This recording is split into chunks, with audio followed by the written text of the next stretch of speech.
All right, so thank you all so much for coming out this afternoon. I've seen, I think, a couple of you throughout my years here, obviously. You know, good to see you again, Bruce. Hadn't seen you in a while. You know, and you in the gym all the time, going hard too. Like, okay. So I told Nikki, and thank you, Nikki, for inviting me, that I would present something. Present this. This is a presentation that I've been doing for like the last year, exploring diversity does improve leadership. And I've been doing this presentation mostly at community colleges with presidents, department heads, and some, of course, at like four-year institutions, and with a couple of like companies and like different industries across the country. Now, what I'm actually happy to say is that usually when I'm doing this presentation, it's never in a crowd or in a group of mostly African-American people. It's always, you know, black people. It's usually, you know, white individuals, and you know, and dealing with like, and working with like the head leadership in companies and stuff like that, or at these different institutions. So I got a feeling that some of what I'm going to say anyway is just going to be, I hope, just like regular, just common sense. I don't really think that diversity is, you know, it's real funny to me, like how when we talk about diversity, there are a lot of people who struggle with diversity, and I always say the only thing about diversity is just being able to honor other people's experiences, and then take that and then use that in how you work with people. It really is just that simple. But I think people make it more than what it is. You know, it's kind of like once the word diversity comes up, some people IQ drops like all the way to 0. You know, like I don't know what to do with that. And I'm like, well, just take that same energy you use to become a great, whatever it is, engineer, scientist, whatever, and put it into respecting people, and just watch how your world changes, and watch how people may actually start to like you more, because you might need it. So anyway, today I'm going to talk about this topic, and so we can go to the next slide. So what I usually do is I say we're going to investigate some content, and then we're going to process it, but the part that's really important is the dynamic piece, and that is how the content and what we investigate, how does it actually make us feel? All right, I think that, and especially in environments kind of like this, being at a research institution, we're really, you know, caught up in research and making money, bringing money to the institution. And it's what is interesting to me is how the only time feelings and touchy-feely stuff comes up is usually when we're talking about students. I don't understand why people think that just because we're professionals and adults that we shouldn't do that either. You know, so you have a lot of people who don't want to be, you know, touchy-feely. And I'm like, it's okay to be touchy-feely, just don't touch me. We're good. It's okay, you know, but, you know, we need to do something. We need to do this more so that we can do more work together. So, next one. So this is usually how I always catch people is when I do this slide right here, you know, and I'll read this slide that this is the justification for diversity. That diversity in the workplace is important for employees because it manifests itself in building a great reputation for the company, leading it to increased profitability and opportunities for workers. So that's a great thing, I think, right? You know, like that's what diversity. I guess like that's why companies are justifying like this is why we need to do it, and this is really the business case for diversity. I don't know if we have any business people or people like say from the Poole College of Management or who used to work in the Poole College of Management, but you know, like this is really the primary justification for diversity. But this second bullet is the one that's really big. If current trends continue, the population of the United States will rise to 438 million in 2050, and 82% of this increase will be due to immigrants arriving from 2005 to 2050 and the U.S.-born descendants according to new projections developed by, okay.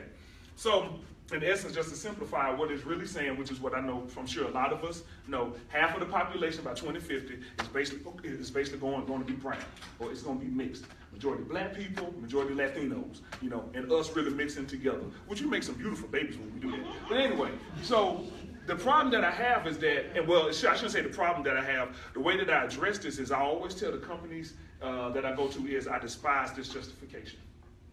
And then that's when they face this change. They go, why do you despise this justification? I say, because this is a justification that's based in fear. There's nothing about this justification that deals with being proactive.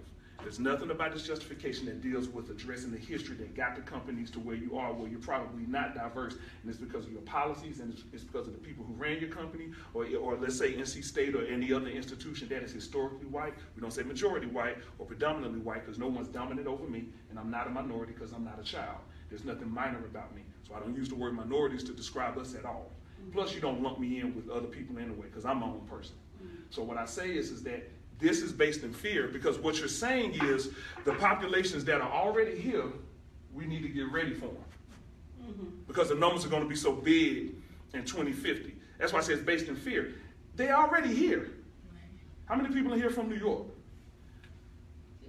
So didn't you grow up with these populations or around them or see them? See, yeah, right. Especially if you grew up in the city, you know, you see, so we've always been here.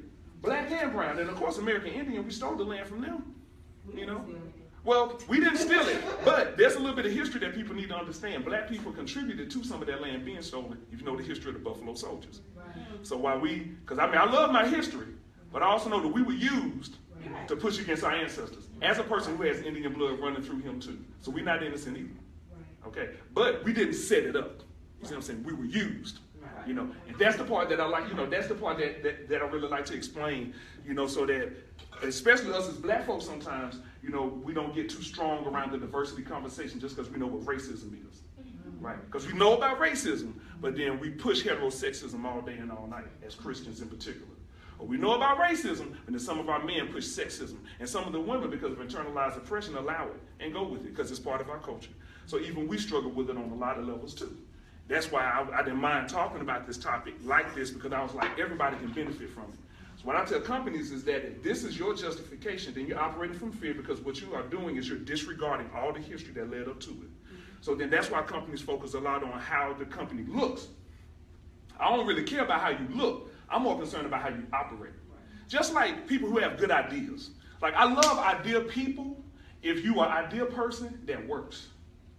But if you're an idea person that can't execute, I almost want to execute you. Anyway, but not true. You know, but it's because idea people are great, but if you're not doing anything, you're adding more work on everybody else.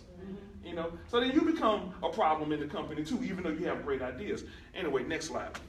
So when I'm doing this presentation, this is what I normally do. So here's a picture. Here's a picture of a pair of tennis shoes. These are real shoes, Adidas. The shoe came out in 2011. And then I asked people, the first thing clicked, what's your first thought? And I asked people to write down their first thought. Okay? So get your first thought in your mind. Go ahead and get it. Okay? First thought, if you can, keep it under 5 words, because I don't have much time. Okay? All right. Or 1 word. All right. Now, you got that first thought. Next thing. Then the first thing I ask is after that is, what's right with the picture? So you got your first thought. Now you tell me what's right with the picture. What's right with these shoes? What's right with it? What's right with them? Because there is something or some things that are right with them. What's right with the shoes? They're creative. They're creative. Okay, thank you. No, that's great. And your name? I'm sorry. Tiana. Tiana, gotcha. Okay. They're creative. Give me another. What's right with the shoe? I like the color scheme. Color scheme, okay, purple and gold, and some of us may be connected to purple and gold, you know, in various ways. Whether power don't make it's up to you. All right. What else is up with it? What else is right with it? It identifies a company. It can that's right, yeah. And with it being Adidas, okay, so it identifies a company. So branding is really good. So they did a good job with branding. Keep going. What else is right with these shoes? Where's out there? What else is right with the shoes?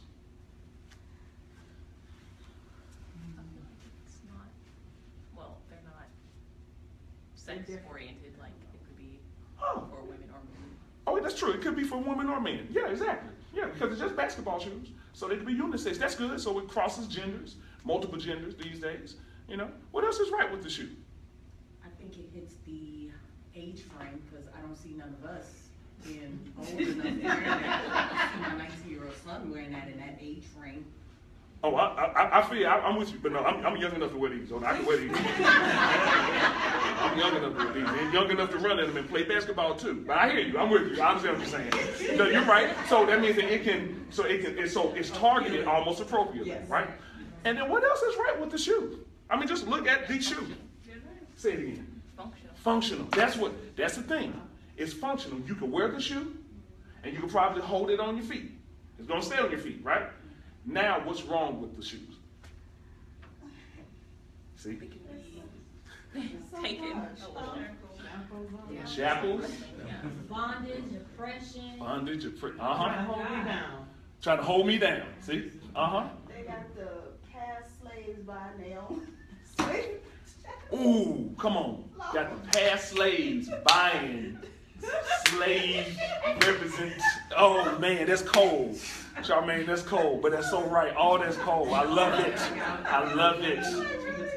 I could dance to that. Yes. Still alive to buy those shoes. Mm-hmm. Lord. Because you know who it's targeting. It is targeting us because these are basketball shoes. All right. Now, before you click anything, Nikki, I want to ask you now. Tell me, what was your first thought when you saw the shoe? What was bad with it? Wrong with it? What was wrong with it? Okay. Yeah. First thought. Yeah, what was wrong with it? What was wrong with it? Bondage. Yeah. Okay. Bondage. First thought. Slavery. Okay. Now let me jump over here real quick because I'm gonna come to the middle. Not that you're not important. I'm just gonna jump in and in here. What do you think, Sherman? Slave chains. Slave chains. What the hell? No. You don't need to be a student. You're a queen and you're a leader. You can say whatever you want. I asked you if there were characters in here. I asked you. That's why I asked you that before I came. That's what I meant. Yes, ma'am. I didn't find anything good about it. You can It's see. a new old way, but a new form of us degrading. Okay. Thank you. It's like history repeating itself. History repeating itself. Slavery. Shackles. Shackles. Shackles. Shackles. I always like your demeanor. Shackles. She be the person to fire you and then you not realize you got fired. You know what I'm saying? You know, she's smooth. It's like, did I get cut? You won't know till you bleed. Get it, that's right. Stab you with no blood on her hands. What happened to you? You okay? You only got 5 minutes, I'm sorry. 297 seconds. And then how about you? Same thing, okay? Now, next button. Was the designer being racist? Yes. Okay. All right, okay. Who thinks that the designer was being racist? I think because it was a whole team who brought it. There's a team that brings stuff together, and what bothers me is that nobody on their team was like, "Yo, we can't do that. No, that ain't it. That ain't the work. That is not going to be. No, that ain't gonna work." Okay. I love what you said. That's right. It's a team of people because this didn't just come out. Correct. You know. Now wait. Let me ask you. I'm sorry. Do you think the designer was being racist? Yes. I mean, I think a lot of times these days, I don't know how recent those were made. 2011. Okay. 5 years ago. That a lot of people just don't think about it. And a lot of people haven't actually been educated on our history as well as they should be if they only got public schooling. So, I mean, it's not in the forefront of thought until it's brought up to you, into your face, so. Okay. Now, not that there's anything wrong with the answer over here, but there's a little bit more meat in what you're saying, you know, because it's like it's almost like you're seeing a bunch of sides instead of one side, the way that you talk, because you're kind of processing what could be, what may be. You're not saying what is, because technically, you know, because definitely when I first saw it, I was like she said, what the fuck is right. that? But then I was like, right.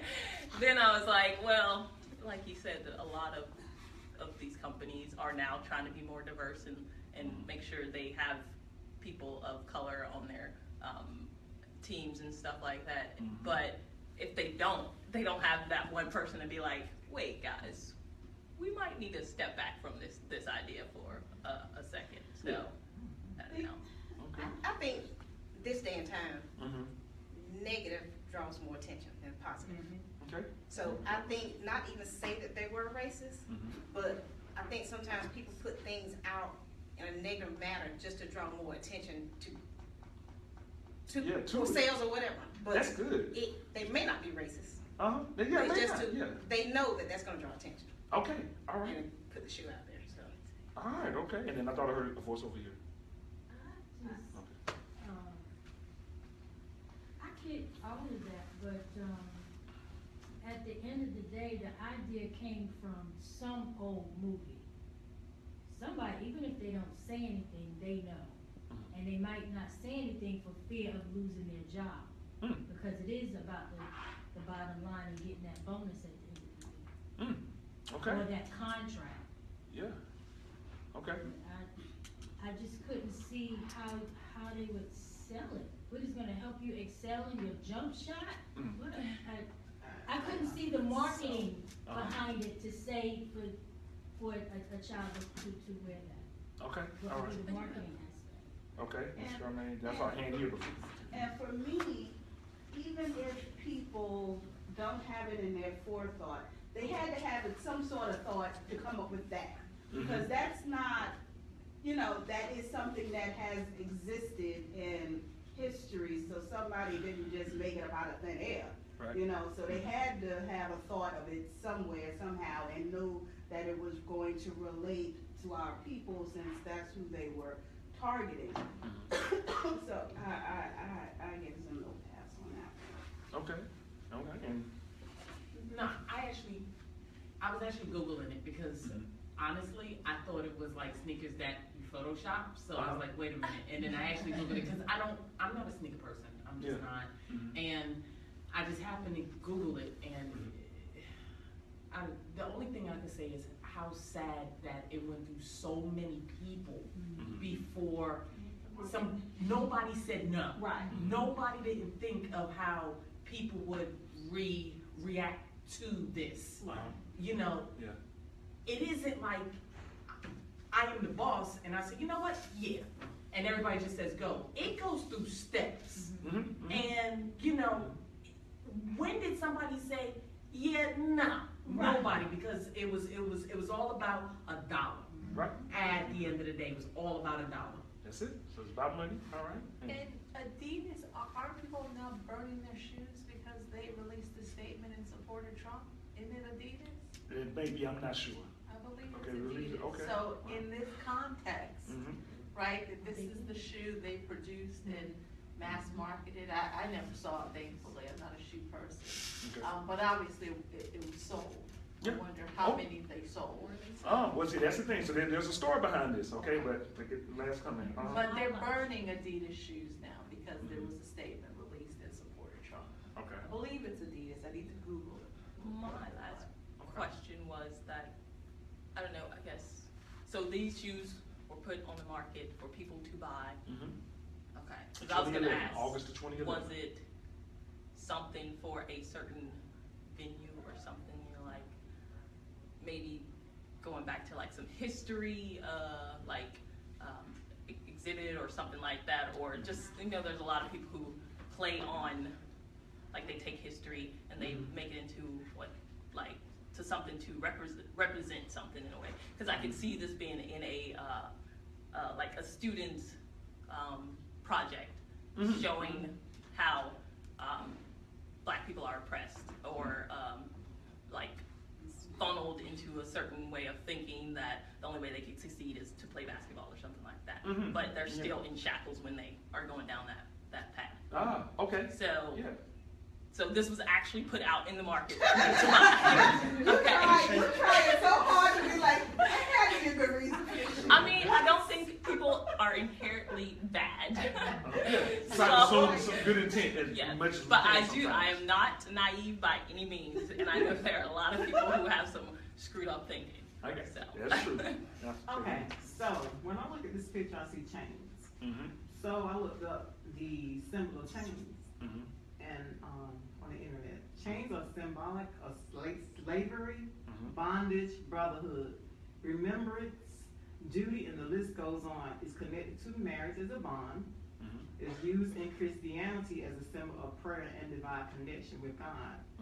And the Hindus use it as a symbol of chain of karma. So it can be used in a positive way. In a positive way. Or We in a just negative look at way. when we look at it, we automatically go to a negative. Yeah, and I look. Okay, now that's a great segue. You said when we look at it, we automatically go to a negative. That's one of the reasons why you don't have a lot of Black people in like my field, like forestry. You have a lot of Black people who want to be engineers, lawyers, and doctors. The people who got the most debt in the country right now are lawyers, engineers, and doctors. Right. But that's a different story. So, you know, because in our minds, you know, we want to be a part of something that brings more money to support our family. But in 2016, that's not the right message for these students today. Because there are other ways for them to make money. Now I want you to go to the next slide. Jeremy Scott was the developer. He designed the shoe off of his childhood monster, which actually is a real monster. All right? You see the color? Got some purple, orange, or gold, depending on, you know, like your retina, I guess, or your spectrum. You got the chain, and he said this is how he designed the shoe. Now, some little disclosure on Jeremy Scott. He is one of those risque type designers. He doesn't work for Adidas anymore. He has his own, you know, line. He does other, you know, what's the word? Provocative or a type of, you know, he kind of pushes the envelope with his designs. I mean, he designed like a clothing outfit with a totem pole on it. You know what I mean? You know, so that's against American Indians. But he actually does it to try to attract attention, to get people to think and to talk about these things, right? But here's the thing, but you remember my question was he being racist? And this was his first big design. Now, the reason that most people don't know about the shoe, and I didn't even tell you what the shoes were, I'm sorry. These are the original J.R. Roundhouse mids. J.R. Roundhouse mids. Okay? I'm just saying, you know, you can write it down and you can look that up on there. J.R. Roundhouse mids. I'm not a sneaker person either. All right? But that's the name of them. They're the original J.R. Roundhouse mids. And the reason you don't know about them, or most people, some people don't know about them, is because they did pull the shoe off of the counter before, because, in all honesty, because of these kind of reactions. You know, and people like the Rainbow Coalition and other folks, you know, came out and really argued against it, and Adidas was about to lose at least 30 to 40 million, somewhere in between there. So Adidas, like you said, about the dollar, they were smart about it, they pulled it back, okay, and then they were able to release another J.R. Roundhouse mids, and then they were able to sell it. Now, here's the thing, I want you to go back to the slide before that. But the reason that I asked what's right and what's wrong with the shoe is because, in my opinion, some things, I ain't gonna get on like the election or what happened last week, that's a different story. But some things have multiple sides to it, okay? And sometimes, and I'm gonna speak for me as a black man, okay? Black folk, we get real emotional about stuff when we have no information. We had a little bit of a display of that. We just did that, right? That's why I said what's right with the shoe. One of the problems with people today, and especially our students, is that they really think in absolutes and they go right for the jugular on something, but you have no information yet. That's why I said, what's right with the shoe? I can wear it, nice colors, nice design, mine is part of it, but I can actually use it. Then I said, what's wrong with the shoe? And then it was easy for everybody to rattle it off. Here's the interesting thing. When I do this in another type of company, right, people of a different ethnicity, and I do the same thing, it's funny how the answers are kind of similar, but they change up some. So when I say what's right with the shoe, it's a little bit easier for people to go, well, I guess I can wear it. I like the colors. It can probably go with outfits. They say something about the chain. They were like, I never lose the shoe because it's connected to it. You know, they think of all these other things. And then when I say what's wrong with it, they start going, they name everything. You know what I'm saying? So the point is that one of the things that the reason that I like to say exploring diversity improves your leadership is because no leader shall only be monolithic in his or her thinking. That's the first thing. Us included, shall be monolithic in our thinking. That's part of the reason I think why some people, you know, react the way that they do to various things without exploring it and without discussing it, you know, and actually thinking through it. Okay? So I try to push people to think about issues in multiple ways, because we're not going to get anywhere thinking about it in a singular way. Trust me, we're not. It's not going to happen. We could get stuck in monolithic thinking. We need to expand this and have more intercultural and more expansive thinking. Next slide. But this right here, when asking was he racist, some people said, yeah, you know. Now, I would tell you, I don't think he was. And that monster is a real toy monster. It was big, I think, in the 70s and the 80s. Okay, I'm glad my parents never bought me nothing that would give me nightmares like this. But, you know, we never know other people's motivation. Or sometimes we don't. Sometimes we can probably guess or we can figure it out, but we don't always do. And so when talking about diversity, especially in majority white populations, like, see, for them, it's scary for them usually to talk about diversity. And some of it is because they don't understand and they've lived a privileged existence where they didn't really have to engage past certain levels, right? But then the same can be applied to us, just in a different way. Because even though African Americans have definitely been oppressed, we do not have a monopoly on inequality. Because every group has been oppressed, which means if you've been oppressed, you have oppressed. Okay? Hurt people, hurt people. All right? So, next slide. So then this is how we talk about diversity. And I want to, you see my partner's name there, you know, because this is a statement that I got from him, and this is a statement that I use all the time. What the benefits of unifying and diversifying the movement. Diversity is a problem-solving tool. When groups are exposed to a more diverse range of perspectives, their values are forced to confront different viewpoints. So diversity does not just expand the common ground of consensus, it also increases the larger group's ability to solve problems. And so everybody, need to start looking at diversity more as a problem-solving tool, because living in this country, our biggest asset is the diversity of people that we have here. Living in this country, the biggest detriment is the diversity of people that we have living here. And that is because we have not, as a country, moved along smoothly as we continue to diversify, because we keep putting a bandage over a wound that needs stitches. We don't really discuss race. No, all we do is address it. We don't really discuss it. We don't really discuss sexism very well, but we discuss sexism more than race. Okay, because it's easier to talk about that. We can talk about heterosexism more than race. We can talk about religious oppression more than race. We can talk about socioeconomic oppression more than race. And I can keep going from English to citizenship, education background, you name it. But when it gets to race, that's always the hardest one, because our country was, number one, stolen from natives. You know what? Sometimes I wish people would think about how this country was actually set up in this context. You realize that the U.S. was designed illegally. If you think about how we came from Europe, how the forefathers, not my forefathers, because my forefathers were stolen, but how this country was built, it was actually built illegally. They had to fight away from Europe. So they come over and establish a country, set the rules, and the rules are set by a small group of people, and everybody else has to live with those rules until certain people get to a place where they push against those rules, right? And then when we start pushing, and keep pushing, eventually, if you push hard enough, usually what happens, you lose some people, like we lost MLK, we lost Malcolm X, we lost Viola Liuzzo, you know, we've lost Coretta Scott King. Now, it's a number of people that we lost. Muhammad Ali's gone now, Prince is gone now. We can just keep going. Sister Ifield, one of the great journalists, just died recently. You know, so we lose some people, but eventually what usually happens is something ends up working out. Eventually, like something pushes through. Here's what's interesting, right? Let's just kind of pick on us for a moment. If ever a law or something was established at one time, as time goes on and the populations change, don't you think those laws should change? Yes. Correct. Here's what's so funny. Now, take that to the church. As laws have been established, and as things change and people change, don't you think certain laws could change? Mm-hmm. You say, but do that. You see what I'm saying? Because in church, we don't do that. You see what I'm saying? We're hypocritical when it comes to that. You see what I'm saying? Everybody got a hypocritical bone somewhere in their body. Somewhere. And they have a hypocritical thought or existence somewhere in their mind. I like to check right? those, Huh? I like to make sure I check those before I I let it come out, though. I bet, as best I can, it's great to try to be objective about ourselves. I'll give you another one. So we talk about privilege, right? A lot of times it's easy for us to talk about white privilege, right? So what is privilege? It's an unearned benefit or advantage that people have by membership in a certain group, whether it's racial or whether anything like that. Do we have privilege in the black community? Yeah, I think so. In what kind of groups? The elderly, the church, Greek letter organizations, sometimes with men.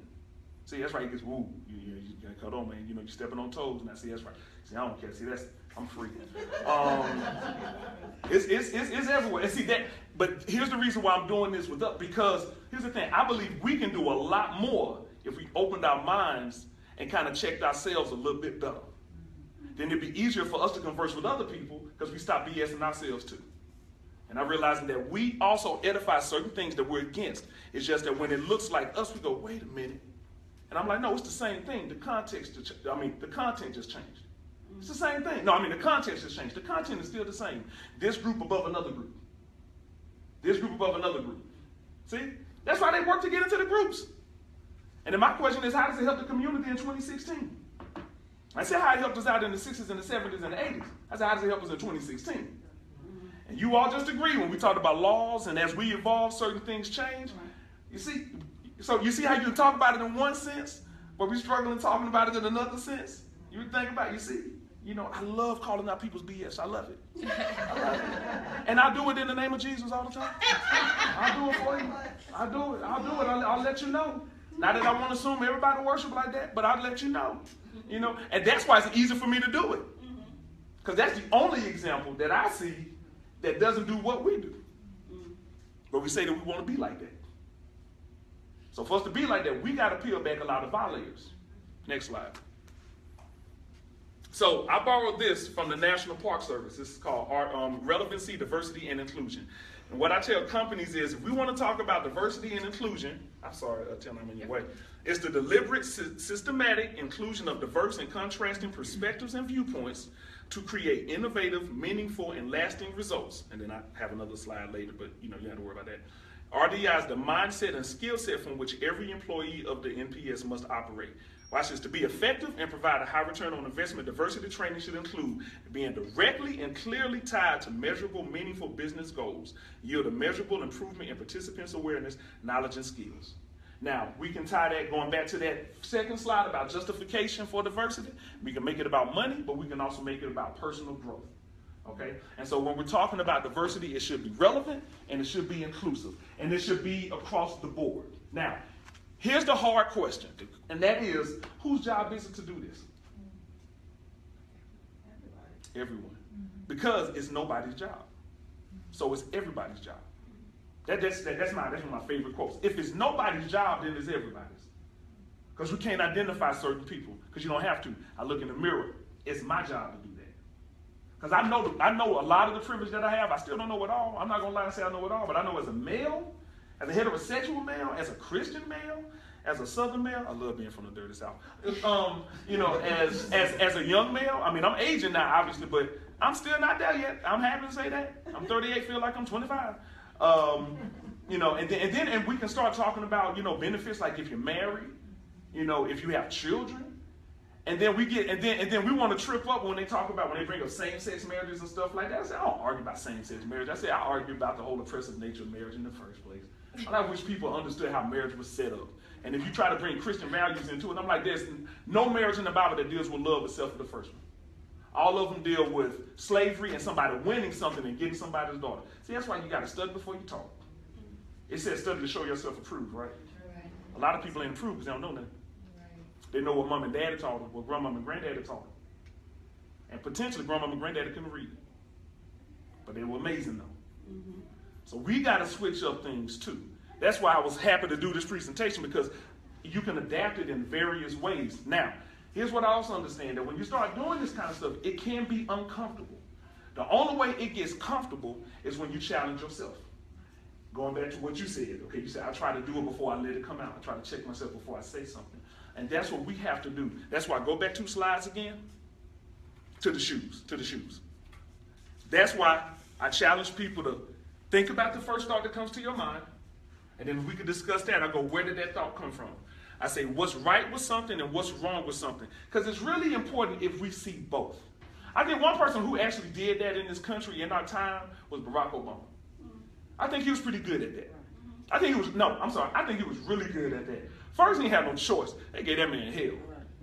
He still look good, though. I know.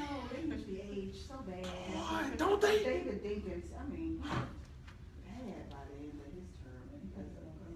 He is the only, Obama is the only president, in my opinion, that looks amazing leaving the White House. He got that gray hair. The salt and pepper look good on him. Them wrinkles in his face, it don't matter. And then his wife, I ain't want to get on that. This is the first time we had a couple. I shouldn't say this first time we had a couple, because this is not the first time we had a dynamic first lady. This is the first time we had a dynamic black first lady, because Eleanor Roosevelt was something to deal with. Okay, her husband was a trip, but she was something. Okay, she was something. She was vocal and out there too. She was friends with Polly Murray. I mean, she really tried to push the envelope. Took a flight with Tuskegee Airmen. But that's not to minimize Michelle with the rock hard arms, with the tight fashion, that beautiful hair, who can dance and move them hips and do her thing and walk, and I love when Barack walk, but he be walking ahead, and she be swaying with her, But both of them walk with a rhythm, because that's what black people do. Anyway, as a leader, he knew how to talk on both sides because he had to. But he was forced to do it because he didn't have support. He didn't.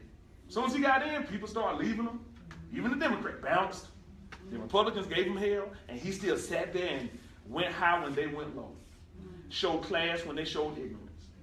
So this is why exploring diversity improves leadership, because the more you learn about somebody else, the truth is the more you learn about yourself.